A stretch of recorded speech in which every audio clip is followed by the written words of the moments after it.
Kwanza kabisa nichukue fursa hii kuwapa pole ndugu jamaa na marafiki na wanadodoma wote kwa msiba mkubwa uliotokea kumpoteza ndugu yetu, rafiki yetu, ndugu Emmanuel Matebe Mathias almaarufu kama MC Pilipili. MC Pilipili nimemfahamu miaka mingi iliyopita akiwa mmoja kati ya wasanii ambao wamebeba bendera ya Dodoma na kupeperusha vyema bendera ya Dodoma nje ya mipaka ya Dodoma na Tanzania kwa ujumla. MC Pilipili ni mmoja kati ya vijana wasanii wa kutoka mkoa wa Dodoma ambao ameacha alama kubwa kwa kuwa na mkono wa msaada kwa vijana wengi ambao walichipukia na wangependa kufanya kazi kama ya kwake. Sifa moja yake kubwa, hakuwa mchoyo wa maarifa, hakuwa mchoyo wa fursa. Amewatoa vijana wengi sana, na hata kesho mtashuhudia watu wengi ambao watakuwa wakitoa ushuhuda, hasa vijana wa mkoa wa Dodoma ambao wengi sasa wanafanya kazi nje ya mkoa wa Dodoma ni kupitia mkono wake yeye, ambaye aliwashika mkono na kuwavuta huko alipo yeye. Kwa tunajisikia faraja ya kwamba ameacha mbegu nzuri, mbegu ya upendo, mbegu ya mshikamano ambao naamini pia watu wote hasa wasanii wa mkoa wa Dodoma wataifuata, na itakuwa ni sehemu ya kumkumbuka yeye pia. Kwa sababu hakuwa mchoyo MC Pilipili, amejitahidi sana kuhakikisha kwamba vijana wengi wanapata fursa, na hiyo ndio sifa yake kubwa. Lakini kingine, MC Pilipili hakuwahi kuikana asili yake.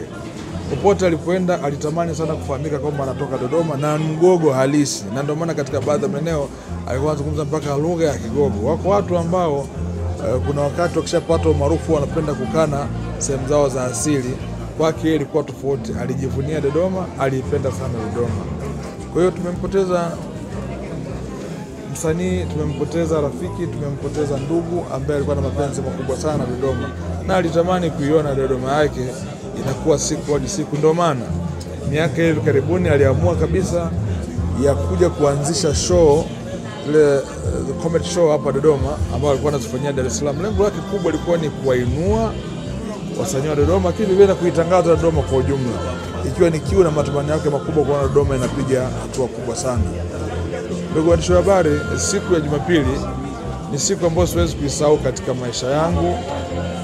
Saa 12:35 nilipokea message kutoka kwa MC Pilipili akiniambia kwamba nakuja Dodoma na shughuli hapo, na akanipongeza kwamba nimekuona una hapa, na baadaye akaniambia nikimaliza shughuli yangu natamani nikuone kabla sijarudi Dar es Salaam. Huo ndio ulikuwa ujumbe wake wa mwisho kwangu. Nikiwa niko nyumbani saa 9 alasiri nikaona simu nyingi sana zinaingia kutoka kwa marafiki zake, kwa sababu nilikuwa kwenye simu nyingine nikashindwa kuzipokea. Nilipomaliza ile simu nikapokea, wakaniambia bwana MC Pilipili amefariki.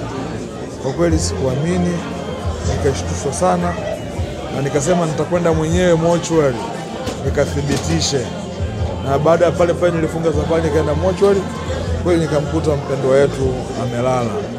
Hatukuwa na jinsi, basi tukaipokea kwa uzito huo kubwa tu. Tuendelee kumwombea kwa Mwenyezi Mungu ampokee na aiweke roho yake mahali pema peponi.